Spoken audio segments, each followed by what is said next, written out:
जय कुंज बिहारी जय राधा माधवा जय कुंज बिहारी जय गोपी जन वल्लभा जय गिरिवरधारी जय गोपी जन वल्लभा जय गिरिवरधारी जय गिरिवरधारी यशोदनन्दन प्रजनरञ्जन यशोदनन्दन प्रजनरञ्जन यमुनदीरा वनचारि यमुनदीरा वनचारि जय राधा माधवा जय कुंज बिहारी जय राधा माधवा जय कुंज बिहारी हरे कृष्ण कृष्ण कृष्ण हरे हरे हरे राम राम राम हरे हरे हरे कृष्ण कृष्ण कृष्ण हरे हरे हरे राम राम राम हरे हरे हरे कृष्ण कृष्ण कृष्ण हरे हरे हरे राम राम राम हरे हरे जय राधा दामोदर राधे जय राधा माधव राधे जय राधा गोपीनाथ गोपीनाथ राधे नित्य गौर हरि बोल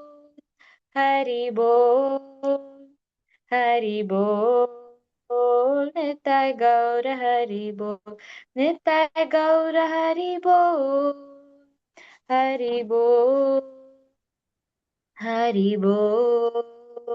नित्य गौर हरि बोल जय जय प्रभुपाद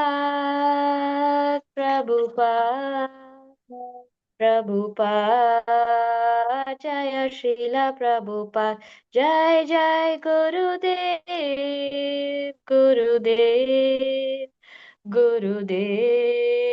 जय श्रील गुरुदेव अनंत कोटि वैष्णव की जय प्रभुपाद की जय गुरु महाराज की जय जय गौर प्रेमानंदे हरि हरि बोल श्री कृष्णा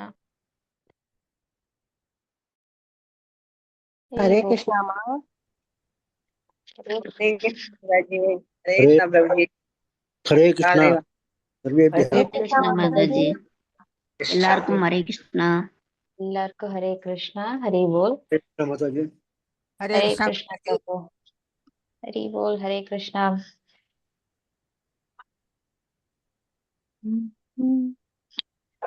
ஸ்லோகம் தெரியுதா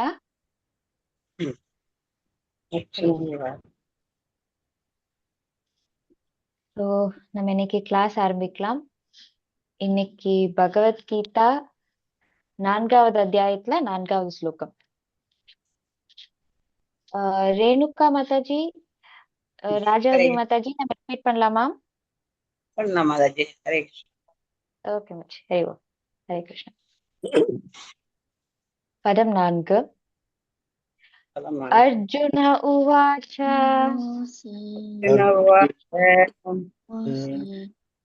अपरं भवतो जन्म अपरं अपरं भवतो जन्म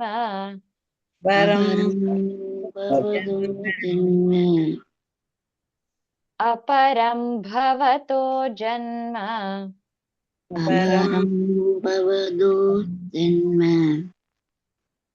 परं जन्म विवस्वतः परं जन्म विवस्वतः परं जन्म विवस्वतः जन्म विवस्वतः कथं एतद्विजानीयाम् कथं एतद्विजानीयाम् कथं एतद्विजानीयाम् कथं एतद्विजानीयाम् कथं एतद्विजानीयाम् कथं एतद्विजानीयाम् त्वमादौ प्रोक्तवानिति आदौ प्रोक्तवानिति त्वमादौ प्रोक्तवानिति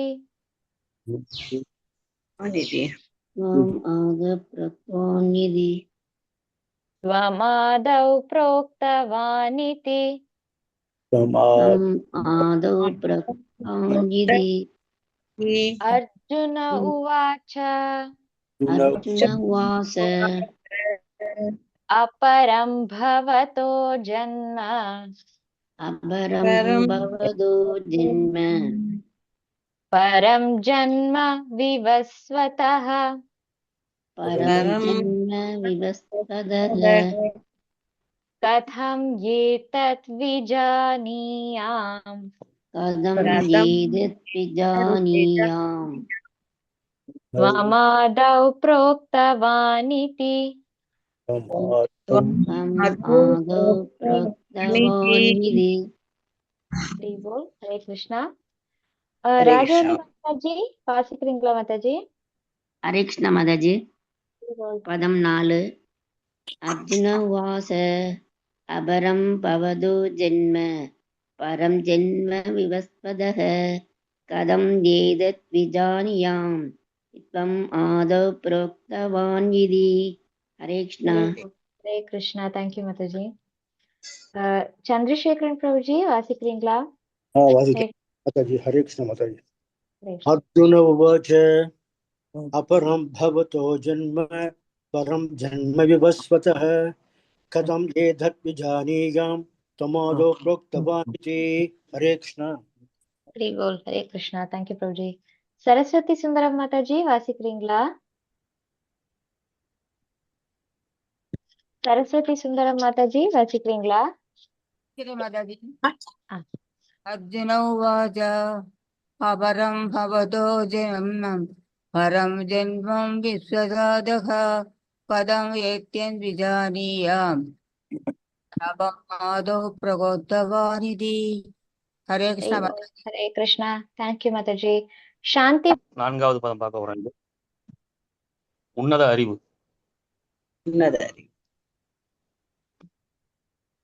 நம்ம மங்களாசனம் சொல்லிட்டு போயிடலாம். ஓம் ஞானாஞ்சன சலாகயா சக்ஷுரன்மிலிதம் யேன தஸ்மை ஸ்ரீ குருவே நமः. நம ஓம் விஷ்ணுபாதாய கிருஷ்ணபிரஸ்தாய பூதலே ஸ்ரீமதி பக்தி வேதாந்த சுவாமின் நிதி நாமினே. நமஸ்தே சரஸ்வதி தேவே கௌரவாணி பிரச்சாரிணே निर्विशेष शून्यवादी भाष्यादि देशधारिणे. जय श्री कृष्ण चैतन्य प्रभु नित्यानंद श्री अद्वैत गदाधार शिवाचार्य गौरभक्तवृंद.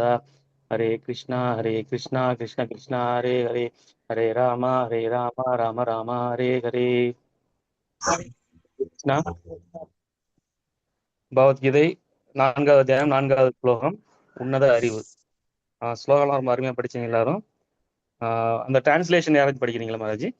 கிருஷ்ண பிரபு அர்ஜுனன் வினவினான், சூரிய தேவனான விவஸ்வான் பிறப்பால் தங்களை விட பெரியவர், தாங்கள் அவருக்கு இவ்விஞ்ஞானத்தை ஆரம்பத்திலேயே உபதேசித்தீர்கள் என்பதை எவ்வாறு நான் புரிந்து கொள்வது?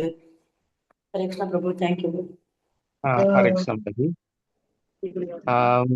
இந்த இந்த ஸ்லோகத்துல அர்ஜுனன் வந்து ஒரு கேள்வி கேட்கிறாரு இல்லையா, பகவான்கிட்ட கேள்வி கேட்கிறாரு, புரியுங்களா? அது என்ன கேள்வி அப்படின்னா, இதுக்கு முன்னாடி பகவான் முத மூன்று ஸ்லோகங்கள்ல ஒரு விஷயங்களை சொன்னார் இல்லையா. ஸோ அதுக்கு உண்டான கேள்விதான் இங்க அர்ஜுனன் கேட்கிறாரு. முதல் ஸ்லோகத்துல என்ன சொன்னாரு? இமம் விவஸ்தே யோகம் புரோக்தவான் அகம் அபியம் அப்படின்னு சொல்லி சொன்னார் இல்லையா. அதாவது இந்த விஞ்ஞானத்தை வந்து நான் வந்து முதல்ல சூரிய தேவனுக்கு சொன்னேன் அப்படின்னு சொல்லி சொன்னாரு. அடுத்த ஸ்லோகத்துல என்ன சொன்னாரு? இது வந்து அப்படியே சங்கிலி தொடர் மூலமா சீட பரம்பரைன்ற சங்கிலி தொடர் மூலம் வந்துகிட்டு இருந்தது, இடையில வந்து நின்று போச்சு அப்படின்னு சொல்லி சொன்னாரு.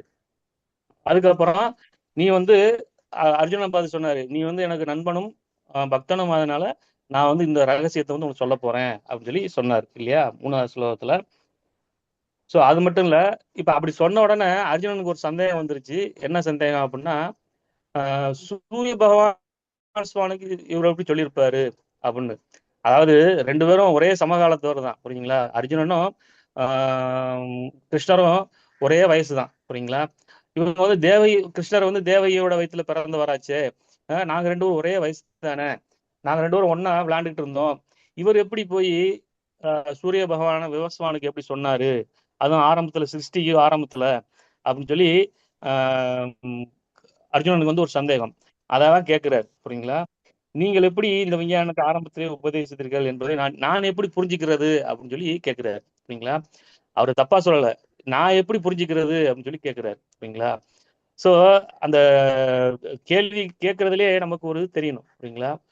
ஏன் அப்படின்னா, இந்த கேள்வி வந்து அவர் வந்து ஒரு அகங்காரமோ இல்ல ஒரு சவால் விடும்படியா ஒரு கேள்வியெல்லாம் கிடையாது, புரியுங்களா. ஏன்னா அர்ஜுனன் என்ன பண்றாரு, 2வது சாப்டர்ல என்ன பண்ணிட்டாரு, பகவான்கிட்ட சரண்டர் ஆயிட்டார் இல்லையா. சிஷ்யஸ் தேகம் சாதிமாம் துவாம் பிரபன்னம் அப்படின்னு சொல்லி 2.7ல சொன்னாரு. நான் வந்து என்னது உன்னிடம் சரணடைஞ்சிட்டேன், நீங்க தான் என்னுடைய குழப்பத்தெல்லாம் தீர்க்க வைக்கிறதுக்கு ஒரே ஆளுன்னு சொல்லி சரணடைஞ்சிட்டார் இல்லையா. ஸோ சிஷியனா சரணடைஞ்சாரு. ஸோ அதனால அவர் வந்து இந்த மாதிரி ஒரு சவால் விடும்பன கேள்வியெல்லாம் கேட்டிருக்க மாட்டார், புரியுங்களா. அது உள்ள ஒரு விஷயம் என்னன்றதான் நம்ம பார்க்க போறோம் இப்ப, புரியுங்களா. ஸோ அப்போ அவர் எந்த மனநிலையில கேட்டார் அப்படின்னா, சில பிரபுபாதர் வந்து பொருள் சொல்றாரு. என்ன சொல்றாரு அப்படின்னா, ஹரே கிருஷ்ணா. ஸோ அந்த பொருள் என்ன சொல்றாரு அப்படின்னா, ரெண்டு பேரும் சமகாலத்தவர்கள் தான், ஆனா எப்படி அர்ஜுனன் கிருஷ்ணர் வந்து விவஸ்வானுக்கு சொல்லியிருப்பாரு அப்படின்னு சொல்லி கேட்டார் இல்லையா. சோ இங்க பகவான் கிருஷ்ணர் அவர் தான் வந்து என்னுடைய குழப்பத்தெல்லாம் தீர்த்து வைக்கிறாரு, அதனால நீங்க தான் இதுக்கும் பதில் சொல்லணும் அப்படின்னு சொல்லி சொல்றாரு, புரியுங்களா. சோ இப்ப இந்த கேள்வி எதுக்கு கேட்கிறாரு அப்படின்னா, அர்ஜுனன் ஒரு பகவானுக்கு ஒரு சந்தர்ப்பத்தை ஏற்படுத்தி கொடுக்குறாராம். எப்படி அப்படின்னா, இந்த சந்தர்ப்பத்தின் மூலமா பகவான் வந்து அவருடைய ஐஸ்வர்யங்கள் எல்லாம் பத்தி, அவருடைய லீலைகள், அவருடைய கல்யாண குணங்கள் இதெல்லாம் பத்தி அவரே சொல்லணும்ன்றதுக்காக இந்த ஒரு சந்தர்ப்பத்தை வந்து ஏற்படுத்தி கொடுக்குறாராம். எதன் மூலமா? இந்த கேள்வி கேட்கறதன் மூலமா, சரிங்களா. ஸோ அப்படி பகவான் பேசும்போது என்ன ஆகும், பகவானை பத்திய ஒரு உண்மை நிலை, அவரை பத்திய உண்மை நிலையை வந்து எல்லாரும் தெரிஞ்சுக்கலாம் என்பதற்காக தான் இந்த ஒரு கேள்வி கேட்கிறார், புரியுங்களா. என்ன கேள்வி அப்படின்னா, எப்படி தேவகி மைந்தனா பிறந்து நீ எப்படி விவஸ்வானுக்கு போய் உபதேசம் செஞ்ச அப்படின்னு சொல்லி கேட்கிறாரு, புரியுங்களா. ஏன்னா விவஸ்வான் தோன்றியது என்னது, பல கோடி வருஷத்துக்கு முன்னாடி, புரியுங்களா. நம்ம ஃபர்ஸ்ட் ஸ்லோகத்திலே பார்த்திருப்போம், சொல்லியிருப்பாங்க இல்லையா. பல கோடி வருஷத்துக்கு முன்னாடி வந்து சூரிய பகவான் தோன்றாரு. ஸோ அப்ப எப்படி நீ அதை சொல்லியிருப்ப அப்படின்னு சொல்லி கேட்கிறாரு, புரியுங்களா. ஸோ இப்படிதான் எல்லாரும் கிருஷ்ணரை வந்து பாக்குறாங்க. நாத்திகர்களா இருக்கட்டும், ஒரு சாதாரண மனிதனா இருக்கட்டும், இவங்கெல்லாம் வந்து எப்படி பாக்குறாங்க அப்படின்னா, அந்த கிருஷ்ணர் வந்து ஒரு குறிப்பிட்ட காலத்துல தோன்றி ஒரு குறிப்பிட்ட காலத்துல மறையக்கூடிய ஒரு சாதாரண நபர், இல்லைன்னா ஒரு சரித்திர நாயகன், இல்லைன்னா அவர் வந்து ஒரு அரசன், இல்லை அப்படின்னா அவர் ஒரு மாயாஜாலங்கள்லாம் தெரிஞ்ச ஒரு அமானுஷ்ய மனுஷன் அப்படின்லாம் சில பேர் நினைக்கிறாங்க இல்லையா. இன்னும் சில பேர் நினைக்கிறாங்க அவர் ஒரு மாயாஜாலங்கள் நிறைஞ்ச ஒரு சக்தி வாய்ந்த மனுஷன் அப்படின்னு சொல்லி நினைக்கிறாங்க, புரியுங்களா. ஸோ இந்த மாதிரி எல்லாரும் பல கோணங்கள்ல வந்து கிருஷ்ணரை பாக்குறாங்க, புரியுங்களா. ஸோ இந்த கிருஷ்ணர் அப்படிப்பட்ட ஒரு குறிப்பிட்ட காலத்துல தோன்றி ஒரு குறிப்பிட்ட காலத்துல மறையக்கூடிய நபர் கிடையாது, புரியுங்களா? ஏன்னா அவர் பரமபுருஷ பகவான், புரியுங்களா? ஸோ அதனால அவருக்கு வந்து அவர் பெறப்பட்டவர், அவருக்கு பிறப்பும் கிடையாது இறப்பும் கிடையாது, புரியுங்களா? ஸோ இதுக்கு சில பிரபுபாதர் வந்து ஒரு நல்ல உதாரணம் கொடுக்குறாரு. என்ன அப்படின்னா, சூரியன் வந்து டெய்லி கிழக்குல தோன்றுறது, புரியுங்களா, மேற்குல போய் மறைகிறது, புரியுங்களா? ஸோ அப்ப இது எப்படி நடக்குது அப்படின்னா, இயற்கையினோட சுழற்சியினால இந்த சூரியன் கிழக்குல தோன்றது மாதிரியும் மேற்குல மறையிற மாதிரியும் தோன்றுறது, புரியுங்களா? ஆனா சூரியன் வந்து என்னது, ஒரே இடத்துல தான் இருக்கு, புரியுங்களா? சூரியன் அதே இடத்துல தான் இருக்கு. இந்த பூமியின் சுழற்சியினால அது கிழக்குல தோன்றது மாதிரியும் மேற்குல மறையிற மாதிரியும் தோன்றுறது, புரியுங்களா? ஸோ அதை போலதான் தேவையின் வயிற்றுல வந்து கிருஷ்ணர் வந்து தோன்றுறாரு, புரியுங்களா? இப்ப அதனால அவர் வந்து பிறந்துட்டாரு அப்படின்னு சொல்லி சொல்றாங்க இல்லையா? ஸோ அப்ப அவரு தன்னோட லீலைகள்லாம் முடிச்சுட்டு அவர் இந்த பௌதிக உலகத்தை விட்டுட்டு அவர் கோலோகத்துக்கோ வைகுண்டத்துக்கோ போகும்போது என்ன பண்றாரு, பகவான் இறந்து விட்டார் அப்படின்னு சொல்லி சொல்றாங்க, புரியுங்களா? அப்ப இந்த சூரியன் வந்து கிழக்குல தோன்றதும் இல்லை, மேற்குல வந்து மறையறதும் இல்லை, புரியுங்களா? ஸோ ஒரு இடத்துல மறையும் போது என்னது, இன்னொரு இடத்துல வந்து தோன்றுறது, புரியுங்களா? ஸோ இங்க மறையுதுன்னா அங்க என்ன, அமெரிக்கால வந்து சூரிய உதயமாகுது இல்லையா?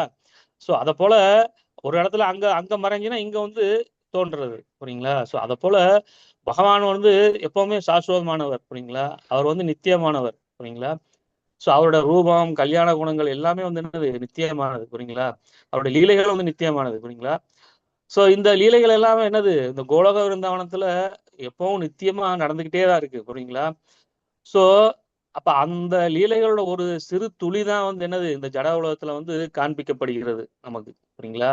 ஸோ அதுவும் எதுக்காக காண்பிக்கப்படுகிறது அப்படின்னா, நம்ம கட்டுண்ட ஆத்மாக்களை நம்மளை வந்து நம்ம எல்லாம் அந்த பகவான் லீலைகளை பத்தி கேட்டு பேசுவதற்காக, அப்புறம் அந்த பகவான் லீலைகளை படிச்சு புரிஞ்சுக்கிட்டு அதை திரும்ப திரும்ப கேட்பதற்காகவும், அப்ப அது மட்டும் இல்ல, அப்படி புரிஞ்சுக்கிட்ட விஷயங்களை வந்து கேட்டு அப்படியே அந்த லீலைகள்லயே லயிப்பதற்காகவும் பகவான் வந்து இந்த லீலைகள்லாம் வந்து இங்க காண்பிக்கிறார் அப்படின்னு சொல்லி சொல்றாங்க, புரியுங்களா?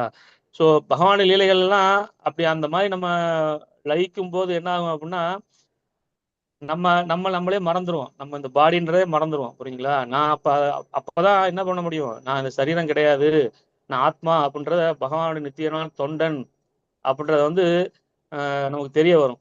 அப்பேற்பட்ட நம்ம ஏன் இங்க என்ன செஞ்சுக்கிட்டு இருக்கோம் அப்படிலாம் நமக்கு வந்து யோசிக்க வைக்கும், புரியுங்களா? அது இல்லாம இந்த சரீர தளத்திலேயே நம்ம இயங்கிக்கிட்டு இருந்தோம் அப்படின்னா நமக்கு என்ன ஆகும், அப்ப அந்த சரீர தளத்திலேயே செய்யக்கூடிய செயல்கள்னால நமக்கு என்ன ஆகும், மீண்டும் மீண்டும் பல பல ஜென்மங்களை வந்து எடுக்க வேண்டியது ஆயிடும், புரியுங்களா? ஸோ அதை போலதான் பகவான் லீலைகள் வந்து அப்படிப்பட்டது கிடையாது, புரியுங்களா? பகவான் லீலைகள், அவருடைய ரூபம், அவருடைய கல்யாண குணங்கள் எல்லாமே என்னது, நித்தியமானது அப்படின்னு சொல்லி சொல்றாங்க. ஸோ இதுதான் பிரம்ம சம்ஹிதையில பிரம்மா சொல்றாரு. என்ன சொல்றாரு அப்படின்னா, ஆனந்த சின்மய ரசாத்மகயா மனசு ஏப்ரணினாம் பிரதிபவன் ஸ்மரதாம் உபேத்திய லீலா இதேன புவனானி ஜெயதி அசஸ்ரம் கோவிந்தமாதி புருஷம் தமகம் பஜாமி அப்படின்னு சொல்லி சொல்றாரு. அதாவது பகவானுடைய லீலைகள்லாம் என்னதான், ஆனந்த சின்மய அப்படின்னா ஆனந்தமயமானது அப்படின்னு சொல்லி சொல்றாரு, புரியுங்களா? சின்மயமானது அப்படின்னா அந்த திவ்ய ஞானத்துல வந்து செய்யக்கூடியது, புரியுங்களா? ஸோ அப்ப அந்த மாதிரி ஆனந்த சின்மய ரசம்ன்றா பகவான் என்ன சொல்றான்னு, பகவானுடைய செயல்கள் எல்லாம் என்னது, பூரணமாக ஆனந்தத்தில் இருக்கின்றன அப்படின்னு சொல்லி சொல்லப்படுது, புரியுங்களா? ஸோ அவருடைய செயல்கள் லீலைகள் எல்லாம் பூரணமான ஆனந்தம், புரியுங்களா? அது மட்டும் இல்ல, பூரணமான அறிவிலால் இருக்குது, புரியுங்களா? ஸோ அதான் சச்சிதானந்த நிலைன்னு சொல்லி சொல்லுவாங்க இல்லையா? பூர்ணமான அறிவு, பூர்ணமான நித்தியமான விஷயம், அது மட்டும் இல்லாமல் நித்தியமான ஆனந்தம், புரியுங்களா? இதுதான் வந்து இந்த 3 விஷயங்கள் தான் அந்த சச்சிதானந்த நிலை. அதுதான் வந்து பகவானுடைய நிலை, புரியுங்களா? ஸோ அப்ப அந்த நிலை வந்து எப்படிப்பட்டது அப்படின்னா, இந்த 3 குணங்களுக்கெல்லாம் அப்பாற்பட்டது, புரியுங்களா? ஸோ அப்ப அந்த தளத்துல நம்ம செய்யக்கூடிய செயல்கள் எல்லாம் எப்படி இருக்கும் அப்படின்னா, அதை பார்க்குறவங்களுக்கு மட்டும் கிடையாது, அதை கேட்குறவங்களுக்கு, அதை செய்யறவங்களுக்கு எல்லாத்துக்குமே வந்து என்னது, ஆனந்தத்தை தரக்கூடிய விஷயமா இருக்குமா, புரியுங்களா? ஸோ அந்த மாதிரியான, புரியுங்களா? ஸோ அப்பேற்பட்ட செயல்களையும் பகவானுடைய லீலைகளும் என்ன பண்றாங்களாம், பக்தர்கள் அதை எப்பவும் தங்களுடைய மனத்திரையில அப்படியே ஓட்டிக்கிட்டு என்ன பண்றாங்களாம், ஸ்மரத்தாம் உபேத்திய அப்படின்னு சொல்லி சொல்றாரு இல்லையா? ஏப்பனா பிரதிபலன் ஸ்மரத்தாம் உபேத்திய அப்படின்னா, அதை ஸ்மரண் பண்ணிக்கிட்டே இருப்பாங்க அப்படின்னு சொல்லி சொல்றாங்க. சரிங்களா? அதான் பிரம்மாங்க சொல்றாரு. ஸோ அந்த ஆனந்த சின்மய ரசாத் மனயா மனசு ஏப்ரனாம் பிரதிபலன் ஸ்மரதாம் உபேத்திய லீலா இதேன புவனானி ஜெயதே அஜஸ்ரம் கோவிந்தமாதி புருஷன் தமகம் பஜாமி அப்படின்னு சொல்லி சொல்றாரு. சரிங்களா? ஸோ பகவான் வந்து தன்னுடைய லீலைகளை வந்து எதுக்காக காமிக்கிறாரு அப்படின்னா, நம்மள மாதிரியான இந்த வீழ்ந்த ஆத்மாக்களை எல்லாம் கவர்வதற்காக. சரிங்களா? ஸோ அப்படி தன்னுடைய லீலையெல்லாம் முடிச்சுட்டு கோலகம் போகும்போது என்ன பண்றாராம், அப்ப பகவானை வந்து இந்த நாத்திகர்கள் இங்க சாதாரண மனுஷங்களாம் எப்படி பாக்குறாங்க அப்படின்னா, அவர் வந்து இறந்துட்டாரு அப்படின்னு சொல்லி சொல்றாங்க. புரியுங்களா? அவர் மறைந்து விட்டார் அப்படின்னு சொல்லி சொல்றாங்க. புரியுங்களா? ஸோ இந்த ஜடாகுலத்துல வந்து பகவான் வந்து தோன்றும் போது என்ன பண்றாரு, பிறந்துட்டாரு அப்படின்னு சொல்லி சொல்றாங்க. சரிங்களா? ஸோ பகவான் வந்து அவர் பெறப்பட்டவர். புரியுங்களா? அவர் ஆதியும் அந்தமும் இல்லாதவர். புரியுங்களா?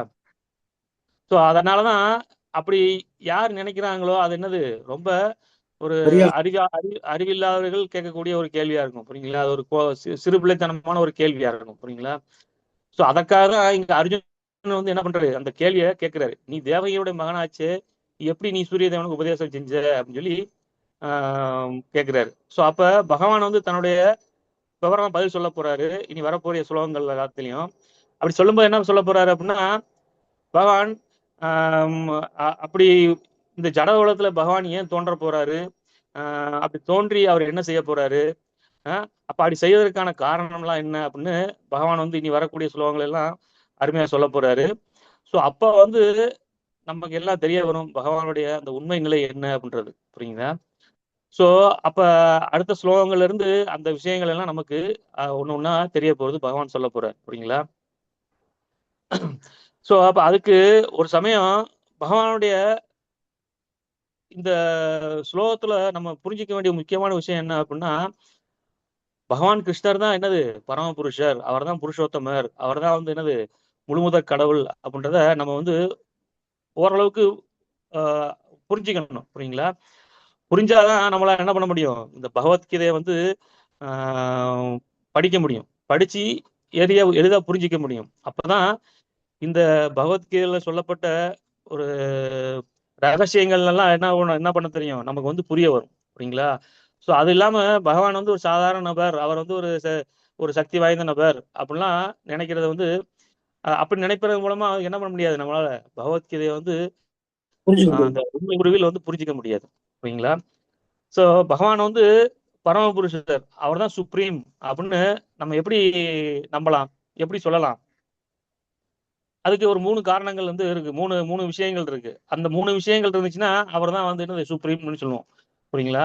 ஸோ நார்மலாவே நம்ம என்ன பண்றோம், ஒரு சுப்ரீம் ஒருத்தர் சொல்றோம்னா அவர் எப்படி இருக்கணுமா, இது என்ன சொல்ல வராங்க அப்படின்னா ஒரு 3 விஷயங்களை சொல்றாங்க. என்னென்ன அப்படின்னா, வந்து அவர் வந்து எல்லாத்துக்கும் உரிமையாளராக இருக்கணும். இப்போ ஒரு எக்ஸாம்பிள் ஒரு கம்பெனி எடுத்துக்கிறோம்னு வச்சுங்களேன், அந்த கம்பெனிக்கு ஒரு ஓனர் இருக்காருன்னு வச்சுங்க, அவர் தான் வந்து பெரிய ஓனர். புரியுங்களா? ஸோ அந்த கம்பெனி ஓனர் அவர் தான். அது அடுத்த விஷயம் என்ன இருக்கு அப்படின்னா கண்ட்ரோல், அந்த கம்பெனியை வந்து கண்ட்ரோல் இவர் தான் பண்ணணும். புரியுங்களா? அது இல்லாம இந்த கண்ட்ரோல் இன்னொருத்தர் பண்ணிக்கிட்டு இருக்காரு வச்சுங்களேன், இவர் ப்ரொப்ரேட்டரா இருந்தாலும் கண்ட்ரோலர் வந்து இன்னொருத்தரா இருந்தாருன்னா அப்ப இவர் வந்து என்னது சுப்ரீம்னு சொல்ல முடியாது. அது மட்டும் கிடையாது, கண்ட்ரோலரு இவர் கிடையாது, வேற ஒருத்தர். அப்ப அதன் மூலமா கிடைக்கக்கூடிய விஷயங்கள்லாம் இருக்கு, லாபம் இதெல்லாம் இருக்குல்ல, அதெல்லாம் வந்து யார் என்ஜாய் பண்றது? புரியுங்களா? அது ஒரு விஷயம் இருக்கு. புரியுங்களா? ஸோ அப்ப ஒருத்தர் ப்ரொப்ரேட்டரா இருந்தா மட்டும் போதாது, அவர் தான் என்னன்னு கண்ட்ரோலும் அவர் கையில தான் இருக்கணும். புரியுங்களா? ஸோ கண்ட்ரோலும் ப்ரொப்ரேட்டரா இருந்தாலும் சரி, அப்ப வர்ற லாபத்தை எல்லாம் வேற ஒருத்தர் என்ஜாய் பண்ணிட்டு இருந்தா என்ன பண்ண முடியாது, இவரால என்ஜாய் பண்ண முடியாது. புரியுங்களா? ஸோ அப்ப என்னவா இருக்கணும், அந்த வரக்கூடிய லாபங்கள் எல்லாத்தையும் இவர் தான் என்ஜாய் பண்ணணும். புரியுங்களா? ஸோ அப்பதான் வந்து என்ன பண்ண முடியும், அவர் தான் சுப்ரீம் அப்படின்னு சொல்ல முடியும். புரியுங்களா? ஸோ சுப்ரீம்னு ஒருத்தர் சொல்லணும்னா என்ன இருக்கணும், அவர் தான் வந்து என்னது ஓனரா ப்ரொப்ரேட்டரா இருக்கணும், உரிமையாளரா இருக்கணும், அவர் தான் என்னது எல்லாத்துக்கும் கண்ட்ரோலரா இருக்கணும். அது மட்டும் இல்ல, அவர் தான் வந்து எல்லாத்துக்கும் என்ஜாயராகவும் இருக்கணும். புரியுங்களா? அப்போ அந்த ஒரு கண்டிஷனை யார் ஒருத்தர் ஃபில் பண்றாங்களோ அவங்க தான் வந்து சுப்ரீம் அப்படின்னு சொல்லி சொல்லப்படுவோம். புரியுங்களா? ஸோ அதை போலதான் இங்க பகவான் கிருஷ்ணரும் இந்த 3 விஷயங்களை வந்து ஃபுல்ஃபில் பண்றாரு. எப்படி அப்படின்னா, அதெல்லாம் இயற்கையா இருந்தது. புரியுங்களா? நம்ம வந்து புரிஞ்சுக்கணும் அந்த மாதிரி. புரியுங்களா? சோ பகவான் என்ன சொல்றாரு, அகம் சர்வசிய பிரபு மத்த சர்வம் பிரவர்த்ததே அப்படின்னு சொல்லி சொல்றாரு. இந்த ஜட உலகங்கள் மட்டும் கிடையாது, இந்த ஆன்மீக உலகங்களும் எல்லாமே என்னது என்கிட்ட இருந்து தான் வருது, எல்லாமே என்னிடத்துல இருந்து தான் தோன்றுகிறது, நான் தான் அதுக்கெல்லாம் உரிமையாளர் அப்படின்னு சொல்லி பகவான் சொல்றாரு. சரிங்களா? ஸோ அடுத்து இன்னும் என்ன சொல்றாரு அப்படின்னா, இப்போ 5வது சாப்டர்ல என்ன சொல்றாரு அப்படின்னா, போக்தாராம் ஏக்கிய தபசாம் சர்வலோக மகேஸ்வரம் அப்படின்னு சொல்லி சொல்றாரு. சரிங்களா? அப்படின்னா போக்தாராம் ஏக்கிய தபசானா எல்லா யாகங்களோட எல்லாத்தையும் அனுபவிக்க வேண்டியவன் நான் தான் சொல்றாரு. சரிங்களா? எல்லா யாகங்களோட பலங்களையும் நான் தான் அனுபவிப்பவன் அப்படின்னு சொல்றாரு. போக்தாராம் ஏக்கிய தபசாம் அப்படின்னு சொல்றாரு. அது மட்டும் இல்ல, சர்வலோக மகேஸ்வரம் அப்படின்னா எல்லாத்தையும் நான் தான் கண்ட்ரோல் பண்றேன் அப்படின்னு சொல்லி சொல்றாரு. சரிங்களா? சர்வலோக மகேஸ்வரம், எல்லா லோகங்களும் என்னோட கண்ட்ரோல்ல தான் இருக்கு அப்படின்னு சொல்லி பகவான் சொல்றாரு. சரிங்களா? ஸோ அது மட்டும் இல்ல, பகவான் தான் என்ன பண்றானா இந்த அகில உலகத்தையும் பாதுகாக்கிறார். அதையும் வந்து என்ன பண்றாரு, என்னோட மேற்பார்வையில தான் எல்லாமே இயங்குகிறது அப்படின்னு சொல்லி பகவான் சொல்றாரு. சரிங்களா? இந்த ஸ்லோகங்கள்ல. ஸோ அப்படி பார்க்கும்போது என்ன ஆகுது, அவர் தான் வந்து என்னது அகம் சர்வசிய பிரபலம், எல்லா லோகங்களும் அவர் தான் உரிமையாளர். அது மட்டும் இல்ல, அவர் தான் வந்து என்னது எல்லா லோகங்களுக்கும் கண்ட்ரோலர் அப்படின்னு சொல்லி சொல்லப்படுது. அது மட்டும் இல்ல, எல்லாத்தையும் அவர் தான் என்ஜாயர் அப்படின்றனால போக்தாராம் ஏக்கிய தபசாம் அப்படின்னா, அப்ப எல்லாத்தையும் அவர் தான் என்ஜாய் பண்றாரு, அவர் தான் உரிமையாளராக இருக்காரு, அவர் தான் எல்லாத்துக்கும் கண்ட்ரோலராகவும் இருக்காரு. ஸோ அப்படி இருக்கும்போது தான், அதனாலதான் பகவானை வந்து supreme personality of Godhead அப்படின்னு சொல்லி சொல்றாங்க. புரியுங்களா? அவர் தான் வந்து என்னது பரம புருஷர், புருஷோத்தமர் அப்படின்னு சொல்லி சொல்லப்படுறான். புரியுங்களா? ஸோ அதுக்கு வேதங்கள்ல வந்து நிறைய இதுகள்லாம் இருக்கு. புரியுங்களா? எடுத்துக்காட்டு நிறைய இருக்கு. புரியுங்களா? ஸோ பீஷ்மதேவர் என்ன பண்றாரு அப்படின்னா,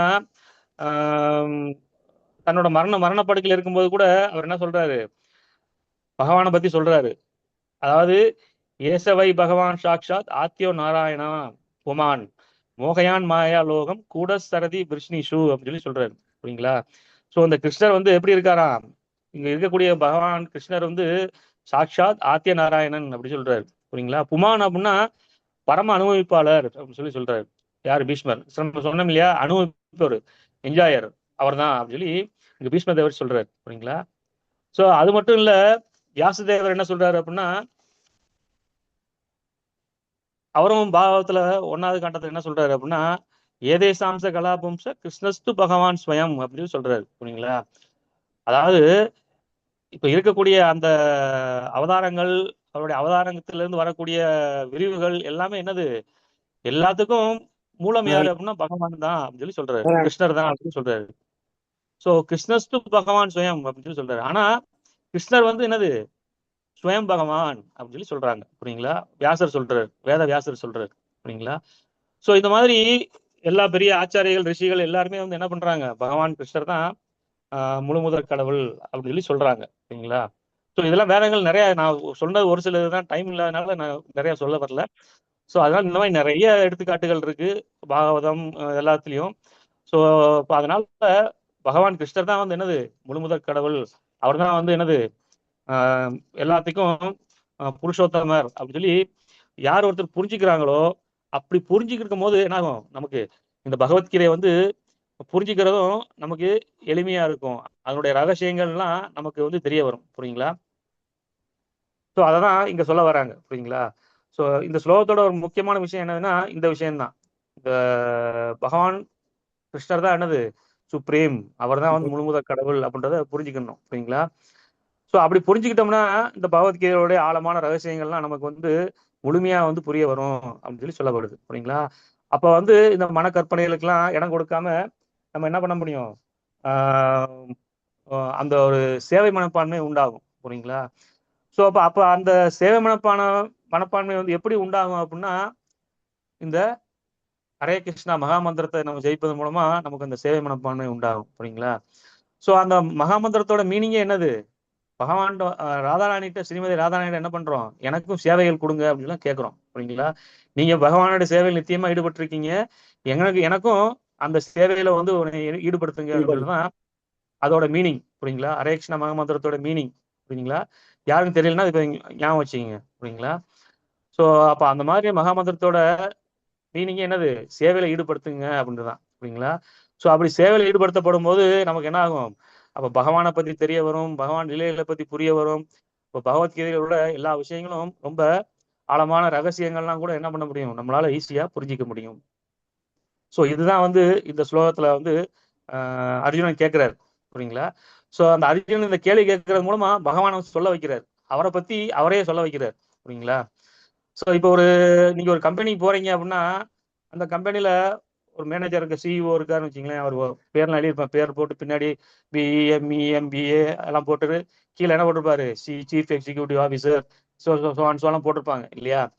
ஸோ அப்போ அந்த மாதிரி அவர் ஏன் போட்டிருக்காரு அப்படின்னா, அவர் சொல்லலைன்னா என்ன பண்ண முடியாது, நமக்கு தெரிய வராது. புரியுங்களா? ஸோ இப்போ இந்த மாதிரி ஒரு எழுதி போட்டுட்டு அவர் ரூம்ல உட்காந்து, ஓ இவர் தான் சிஇஓல இருக்கு அப்படின்னு நமக்கு தெரிய வரும். புரியுங்களா? ஸோ அதை போல பகவானை வந்து நம்ம முன்ன பின்ன யாரும் பார்த்தது கிடையாது. புரியுங்களா? நம்ம எல்லாம் நம்ம வாழ்நாள் என்னது 50 வருஷமோ 60 வருஷமோ 70 வருஷமோ தான். புரியுங்களா? ஸோ அதுக்குள்ள வந்து பகவானுடைய விஷயங்கள்லாம் நம்மளால புரிஞ்சிக்க முடியாது. புரியுங்களா? ஸோ அப்ப அவரே சொன்னாதான் உண்டு. புரியுங்களா? நம்ம எல்லாம் வந்து கிணத்து தவளையா இருந்துகிட்டு இருக்கோம். புரியுங்களா? ஸோ அப்ப பகவானே சொன்னாதான் நமக்கு தெரிய வரும். புரியுங்களா? பல கோடி வருஷத்துக்கு முன்னாடி நடந்த விஷயங்களை என்ன பண்ண முடியும், நம்மளால தெரிஞ்சிக்க முடியாது. அதுக்கு பகவானே சொன்னாதான் உண்டு. புரியுங்களா? ஸோ அதனாலதான் பகவானை பத்தி பேச வைக்கிறாரு அர்ஜுனன், இந்த மாதிரி ஒரு கேள்வியை கேட்டு. ஸோ இனி அடுத்து வரக்கூடிய ஸ்லோகங்கள் எல்லாம் பகவான் தன்னை பத்தி சொல்ல போறாரு. ஏன் பகவான் வந்து அவதாரம் பண்றாரு, அப்படி அவதாரம் பண்ணி என்ன பண்றாரு அப்படின்ற விஷயங்கள் எல்லாம் பகவான் ஒண்ணு ஒண்ணா சொல்ல போறாரு. நம்ம இதெல்லாம் வரிசையா கேட்கலாம். சரிங்களா? ஸோ நான் இங்க ஸ்டாப் பண்றேன். Hare Krishna. Very nice class Prabhuji.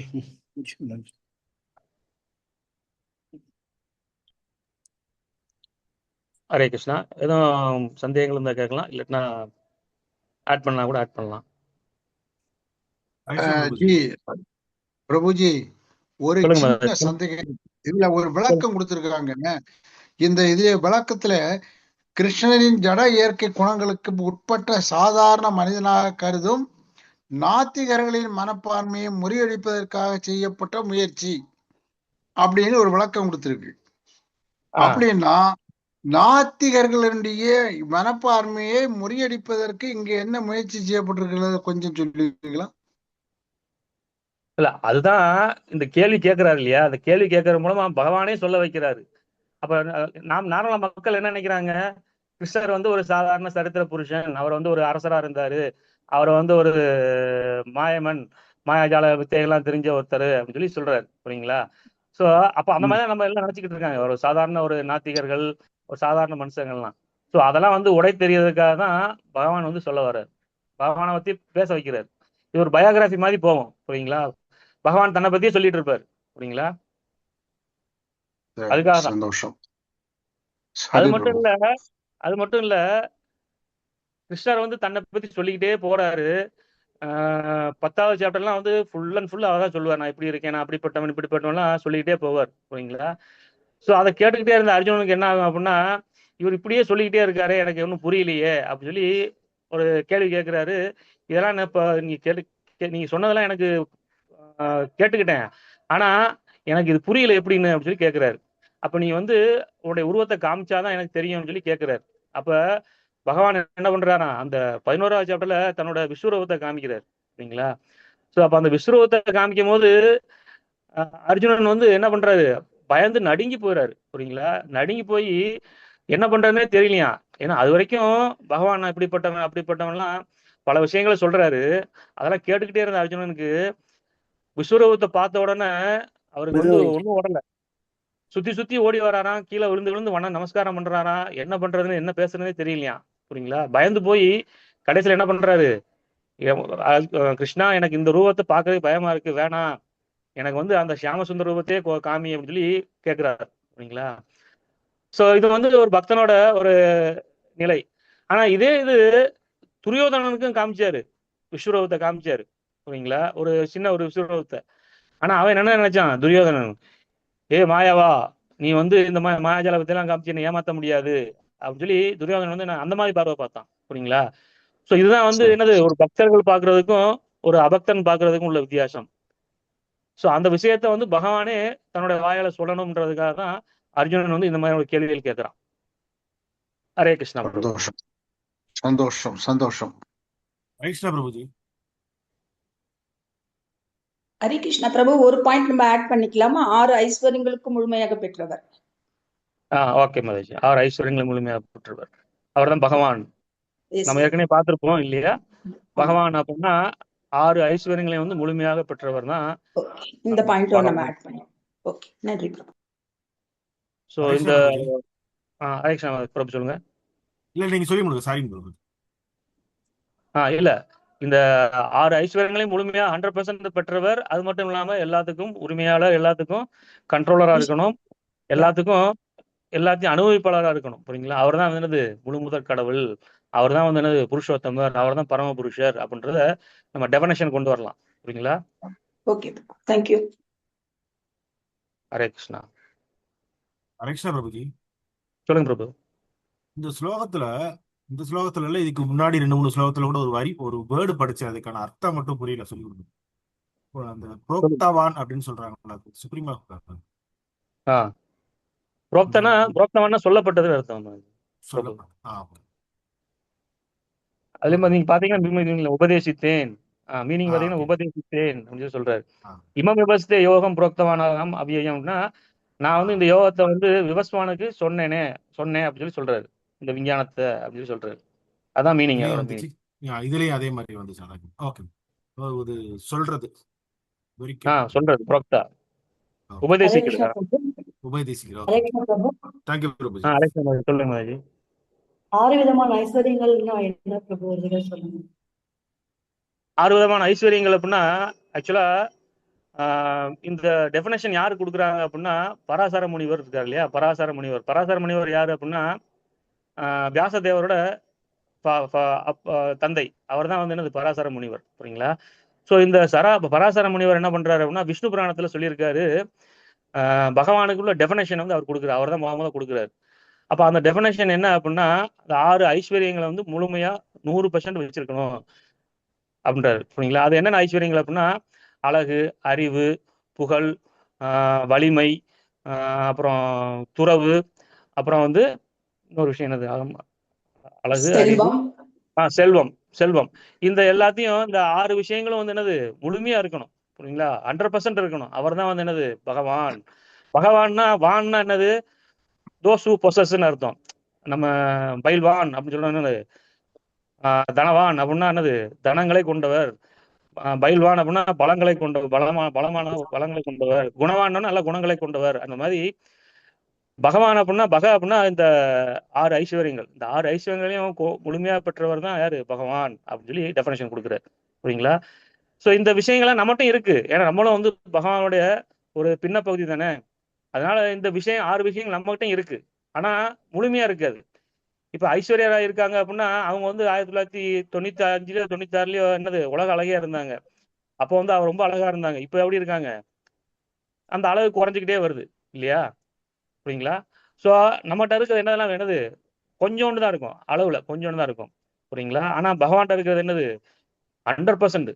பகவான் வந்து சண்டை போடும் போது என்னது குருஷேத்திர பொருள் இருக்கும்போது அவருக்கு வந்து 125 வயசாம். ஆனா என்ன எப்படி இருக்காரு?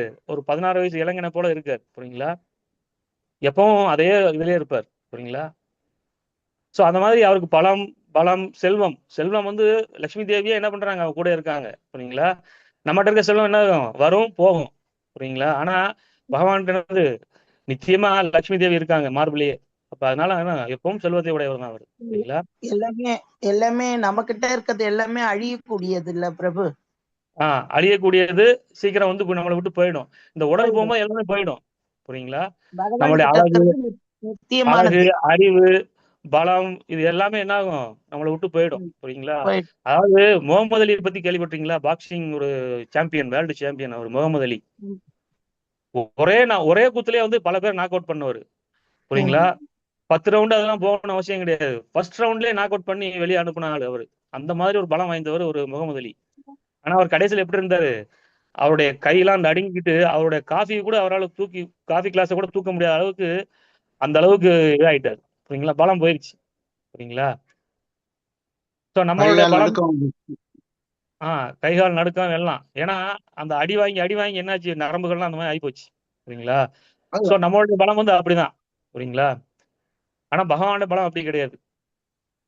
நிறைய சான்றுகள் இருக்கு. நம்ம படிக்கும் போது எல்லாமே ஒன்று தெரிய வரும். இப்போ எல்லாத்தையும் சொன்ன ஆரம்பிச்சோன்னா டைம் இருக்காது. அதாச்சு அப்புறம் தருமதாஜி அடிக்க வருவாங்க. தேங்க்யூ பிரபு. ஹரே கிருஷ்ணா. ஹரே கிருஷ்ணா. ஹரே கிருஷ்ணா. கிருஷ்ணா பிரபு கொஸ்டின் ஆன்சர்ஸ் இல்லைன்னா ரீகேப்புக்கு போயிடலாமா? போலாம் மாதாஜி. ஹரே கிருஷ்ணா. கொஸ்டின் ஆன்சர் எல்லாம் முடிஞ்சு போச்சு. கொஸ்டின் ஆன்சர் எல்லாம் முடிஞ்சு போச்சு. எல்லாமே கேட்டாச்சு. Recap Prabhuji Mataji question answers இல்ல. சோ நம்ம ரீகேப்புக்கு போலாம். இன்னைக்கு ரீகேப் வந்து நம்ம இந்திரா மாதாஜி பண்ண போறாங்க. பிரபு சொன்னதுல இருந்து இம்பார்ட்டன்ட் பாயிண்ட்ஸ் மட்டும் சொல்ல போறாங்க. ஹரே கிருஷ்ணா இந்திரா மாதாஜி. ஹரே கிருஷ்ணா மாதாஜி. ஹரே கிருஷ்ணா. ஹரே கிருஷ்ணா. அனைத்து பக்தர்களுக்கும் பணிவான வணக்கங்கள். இந்த ஸ்லோகத்துல பிரபு சொல்லியிருக்காங்க. பிரபு சொன்னது சொல்றேன். அர்ஜுனருக்கும் கிருஷ்ணருக்கும் சம வயசு இருக்கையில எப்படி சூரிய தேவனுக்கு பகவான் இந்த விஷயத்தை பூஜிப்பாருன்னு சொல்லிட்டு அர்ஜுனர் வந்து கேள்வி எழுப்புறாரு. அது வந்து அந்த கேள்வி அவருக்காக இல்ல, நம்மள மாதிரி உள்ளவர்களுக்கு நாத்திகர்களுக்குதே அந்த கேள்வி அப்படின்ட்டு அர்ஜுனர் கேக்குறாரு. பகவான் வந்து கல்யாண குணங்களை அவரே வெளிப்படுத்தணும் என்பதற்காகவே அர்ஜுனர் வந்து இந்த கேள்வியை முன்வைக்கிறாரு. பகவான்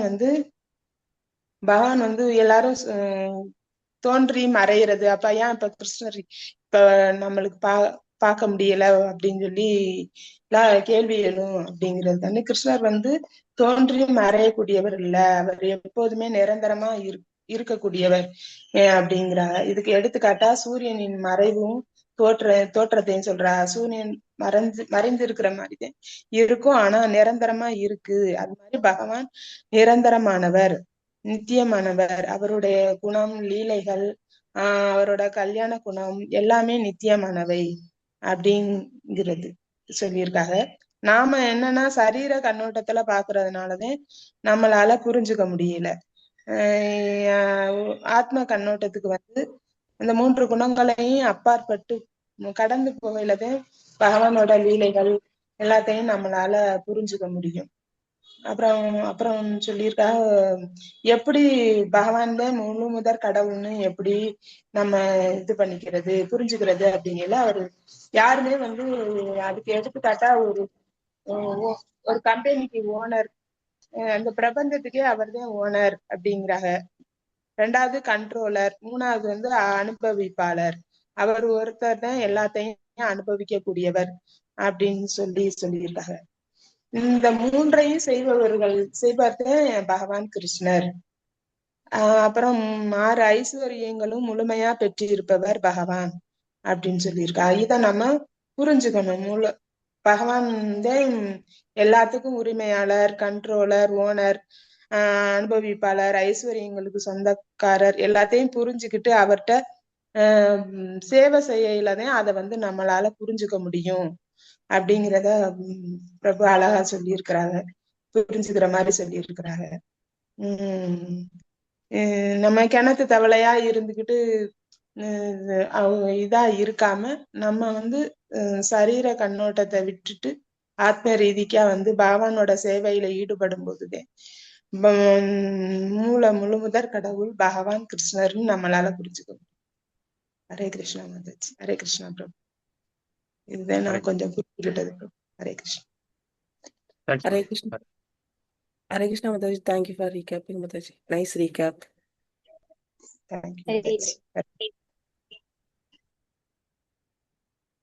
ஹரே கிருஷ்ணா மாதாஜி. சூப்பரா ரீகேப் பண்ணீங்க மாதாஜி. தேங்க்யூ இந்திரா மாதாஜி. வேற யாருக்காவது இன்னைக்கு ஏதாவது பாயிண்ட் ஷேர் பண்ணணும்? எனிதிங் எல்ஸ் இருக்கா? அனௌன்ஸ்மெண்ட்ஸ் இருக்கு நம்மளுக்கு. ரிமைண்டர் தான். என்னன்னா நம்மளுக்கு இந்த சண்டே வந்துட்டு நம்ம இந்த மொத்த சிருஷ்டியோட காலம் எப்படி அப்படிங்கிறத வந்து நம்ம பார்க்க போறோம். சிருஷ்டியோட காலம், பிரம்மாவோட காலம், இதெல்லாம் எப்படி நம்மளுக்கு எப்படி இருக்கு அப்படிங்கிறத பாக்குறோம். அண்ட் காஸ்மிக் கிரியேஷன் பத்தி. அண்ட் இதுக்கு அடுத்த சண்டே, அதாவது 29ஆம் தேதி வந்துட்டு நம்ம 3வது சாப்டர் கர்மயோகத்துல வந்து ஒரு சின்ன டெஸ்ட்டும், நம்ம பகவத்கீதா வந்துட்டு அந்த ஃபுல் கர்மயோகம் சாப்டரை வந்துட்டு நம்ம ரிசைட் பண்ணலாம். நம்ம 2வது சாப்டருக்கு பண்ண மாதிரியே நம்ம 3வது சாப்டருக்கு நம்ம ரெசிடேஷன் பண்ணலாம். அண்ட் 3வது சாப்டரோட கொஸ்டின் இது வந்துட்டு இந்த லாஸ்ட் டைம் வந்துட்டு ஒரு வினா வங்கி மாதிரி ஒன்று கொடுத்தாங்க இல்லையா?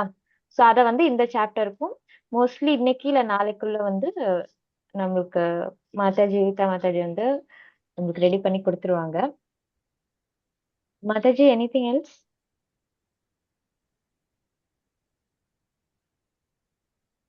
ஓகே, சரி. மாதாஜி ஒரே ஒரு query இருக்கு மாதாஜி, கேட்கலாமா? கேளுங்க கேளுங்க மாதாஜி. இந்த 4.1ஓட பிஸ் ப்ராப்ளி எனக்கு கண்டுபிடிக்க முடியல மாதாஜி, அது ஒன்று. அதுக்கப்புறம் 339 4.1 இருக்கு, அது ஆனால் டைரக்டா 41 இருக்கு, அது டைரக்டா 339 தான் போறது. விவிதா மாதாஜியோட கிளாஸ், ஆனா அதோட குவிஸ் அங்க இல்ல எனக்கு தெரிஞ்சு. அதனால ஒருவேளை போடலையா, நானும் தேடி தேடி பார்த்தேன். 49 புரியல மாதாஜி.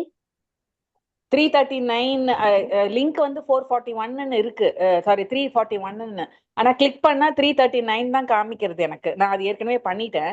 ஸோ மற்ற 41, 42, 43 அது காணோம். எனக்கு தான் தெரியலையா என்னன்னு தெரியல சார். நான் ஒரு தடவை இன்னைக்கு செக் பண்றேன், இருந்தாலும் உங்ககிட்டயும் செக் பண்ணிக்கலாம். 4.1 அது மாதிரி எனக்கு காணோம். ஓகே மாதாஜி. 4.1 குரூப்ல இருக்கு, நான் அதை இப்பதான் செக் பண்ணேன். 339 3.39 சொல்றீங்களா? இல்ல 4.1 எக்ஸ்டர்னல் லிங்க் வாட்ஸ்அப்ல கொடுத்திருப்பீங்க, அதை கிளிக் பண்ணா 339க்கு டெலிகிராம்ல போறது. 339 டெலிகிராம்ல போறதா? ஓகே. 339 போறது. 4.1 எனக்கு காமிக்க மாட்டேங்குது. நான் ஒரு தடவை செக் பண்றேன், நான் 2 தடவை செக் பண்ணிட்டேன், இருந்தாலும் I thought I just ask you.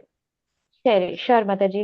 நான் இப்ப திருப்பி நீங்க சொன்னா ஐ செக்ட், பட் இங்க வந்து it is working for me. டெலிகிராம்ல இருக்கு, டெலிகிராம்ல இருக்கு அப்படிதானே சொல்றீங்க? ஓகே, ஆமா மாதாஜி. நான் திருப்பி ஒரு தடவை செக் பண்ணிட்டு உங்களுக்கு வாய்ஸ் நோட்ஸ் அனுப்புறேன். Thank you Mataji. Sure, Krishna sure Mataji. Hare Krishna Krishna. Mataji. Revathi Mataji. First கீதையை வந்து கிருஷ்ணர் வந்து பிரம்மாக்கு கொடுத்தாரா விஸ்வாருக்கு கொடுத்தாங்களா மாதாஜி? விவஸ்வானுக்கு பகவத்கீதைய கிருஷ்ணர் வந்து ஃபர்ஸ்ட் விவஸ்வான், அதாவது சூரிய தேவருக்கு வந்து அவர் சொல்லி கொடுத்திருக்காங்க. அண்ட் நம்ம வந்துட்டு ஆனா சூரிய பகவான் கிட்ட இருந்து அந்த அந்த பரம்பரையில வந்து நம்ம வரல. அது வந்து அது எங்கேயோ விட்டு போயிடுச்சு, கட்டாய் போயிடுச்சு. பகவான் கிட்ட நம்ம போய் சேர்றதுக்கு பகவான் திருப்பியும் புராணங்கள்ல வேதத்து மூலியமா 4 சம்பிரதாயம் கொடுத்திருக்காங்க. அதுல ஒரு சம்பிரதாயம் வந்துட்டு மத்வ கௌடிய சம்பிரதாயம். அந்த சம்பிரதாயத்துல நம்ம வரும். நம்மளோட ஃபாலோ பண்ற சம்பிரதாயத்துல ஃபர்ஸ்ட் அந்த பகவத்கீதைன்னு இல்ல, இந்த மொத்த எல்லா அறிவுமே வந்துட்டு பகவான் வந்து பிரம்மாக்கு கொடுத்திருக்காங்க. பிரம்மா வந்து அத நாரதர் வியாசர் அப்படின்னு அந்த ஒரு வழியில நம்ம வரோம் மாதாஜி. எனக்கும் இது புரியாம இருந்ததுமா, அதனாலதான் குயிஸ்ல வந்து ஏன்னா இப்போ 2 டேஸ்க்கு முன்னாடி வந்து குயிஸ் ப்ரோக்ராம் இந்த கொஸ்டின் கேட்டாங்க. வந்து நாங்க தான் எழுதணும், அப்புறம் அது ராங் பிரம்மா அப்படின்னு போட்டிருந்தது மாதாஜி. ஆமா ஆமா மாதாஜி, எனக்கெல்லாம் கூட அந்த ஆமா எனக்கும் அப்படி இருந்துச்சு. எல்லாருக்குமே அந்த டவுட் வந்துச்சு. அதான் அந்த கொஸ்டின் வந்துட்டு நம்மளோட சம்பிரதாயம் அப்படின்னு அந்த இதுல மென்ஷன் ஆயிருக்கும். நம்ம ஃபாலோ பண்றது சூரிய பகவானோட சம்பிரதாயம் கிடையாது. அவருக்கு வந்து அந்த ஒரு சம்பிரதாயம் இப்ப இல்ல. அதாவது நம்ம மனுஷங்களுக்கு கொடுக்கப்பட்ட 4 சம்பிரதாயத்துல சூரிய பகவானோடது கிடையாது மாதாஜி. அது வந்து பிரம்மா, லக்ஷ்மி தாயாரு. ஆனா அந்த கொஸ்டின்ல பாத்தீங்கன்னா கிருஷ்ணர் தான் போட்டிருந்தது. கிருஷ்ணர் வந்து நமக்கு வந்து எந்த யார் மூலமா உபதேசம் பண்ணாங்க அப்படின்னு போட்டிருந்தது. அரசர்களுக்காண்டி கொடுக்கப்பட்டதுன்னு போட்டிருந்துச்சு அந்த ஸ்லைட்ல. நான் செக் பண்றேன் மாதாஜி. அதாவது நமக்கு இல்ல நம்ம சம்பிரதாயம் அப்படின்னு வந்துச்சா நம்ம சம்பிரதாயம் கேட்டிருந்தீங்க. இல்ல நம்மளோட இதுதான் கேட்டிருந்தீங்க, கிருஷ்ண இதுல நம்மளோடதுன்னு கேட்டிருந்தீங்க. தேங்க்யூ மாதாஜி. சோ நம்மளோட சம்பிரதாயம்னு வரும்போது நம்மளுக்கு வர்றது வந்து பிரம்மாவோட வழி. ஏன்னா நம்மளுக்கு இப்ப எழுதியிருக்கிற பகவத்கீதா வந்து வியாசர் அவரு அதுக்கப்புறம் அவங்களுக்கு இல்ல அப்படிங்கறது வர்றதுதான் மாதாஜி. இந்த பகவத்கீதைக்குள்ள இந்த அறிவை வந்துட்டு நான் சூரியனுக்கு வந்து நான் கொடுத்திருக்கேன் அப்படின்னு கிருஷ்ணர் சொல்றாரு.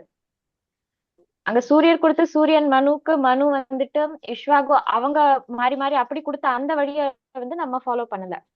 ம் அது வந்து எங்கேயோ காலாகாலத்துல, அதாவது ஒரு ஐ திங்க் இந்த சொல்லி கொடுப்பாங்க. பட் நம்ம கணக்குப்படி பார்த்தோம்னா ஒரு 20 லட்சம் வருஷத்துக்கு முன்னாடி அது தொலைஞ்சு போயிடுச்சு அப்படிங்கிற மாதிரி பகவான் சொல்றாரு. ம் பட் நம்ம வந்து அந்த அந்த லைனை வந்து நம்ம ஃபாலோ பண்ணல. நம்மளுக்கு கிடைக்கிறது வந்துட்டு பிரம்மா வழியா. ஓகே மாதாஜி. ஹரே கிருஷ்ணா. மாதாஜி மாதாஜி எஸ் பிரபு. எஸ் அந்த பிரபு. 4.1ல கேள்வி என்னன்னா, பிஜி 4.1 படி அழியாத யோக அறிவை முதலிலுக்கு யாருக்கு கிருஷ்ணர் கொடுத்தார்? ம் அது வந்து விவஸ்வான் பிரபு. விஸ்வான். அது விஸ்வான் தான் சொல்லு. எஸ் பிரபு. அதுக்கப்புறம் தான் அடுத்த கேள்வி பின்னர் யாருக்கு போய்த்தார் அப்படி வரிசையம். ஆமா பிரபு. மாதாஜி, அந்த கொஸ்டின் வந்து நமது பிரம்ம மத்வ கௌடிய பரம்பரையில் முதலில் இந்த அறிவை பெற்றவர் யார்? ஹரி போல். ஹரே கிருஷ்ணா. தேங்க்யூ சுதா மாதாஜி. சோ நம்மளோட சம்பிரதாயத்துல ஃபர்ஸ்ட் கிடைக்கிறது வந்து பிரம்மாக்கு தான். Thank you Sudha Mataji. Thank you Mataji. Hare Krishna. Anything else? வேற ஏதாவது? ஹரே கிருஷ்ணா மாதாஜி. தொடர்ச்சியான வந்து சரியான ஆசான் இல்லாததால் தான் அது வந்து ஸ்டாப் ஆயிருக்கு இன் பிட்வீன்ல. கரெக்ட் மாதாஜி. ஓகேங்களா? Thank you Mataji. Thank you Mataji. Thank you Mataji. Hari Bol. நம்ம அப்போ பிரபுஜி வாஞ்சா கல்ப சொல்லலாமா பிரபுஜி? ஓகே. சரி. வாஞ்சா கல்பத்ருப்யச்ச கிருபா சிந்துப்யேவ ச பதிதானாம் பாவனேப்யோ வைஷ்ணவேப்யோ நமோ நமக. அனந்த கோடி வைஷ்ணவருந்த கி ஜெய். ஸ்ரீல பிரபுபாத் கி ஜெய். குரு மகாராஜ் கி ஜெய். சாய் கௌர் பிரேமானந்த். ஹரி ஹரி போல். ஹரி ஹரே போல். கிருஷ்ணா. ஹரே கிருஷ்ணா. தேங்க்யூ பிரபுஜி. ஹரே கிருஷ்ணா. ஹரே கிருஷ்ணா. ஹரே தேங்க்யூ கிருஷ்ணா பிரபு. ஹரி போல். ஹரே கிருஷ்ணா. ஸ்லோகம் ஷேர்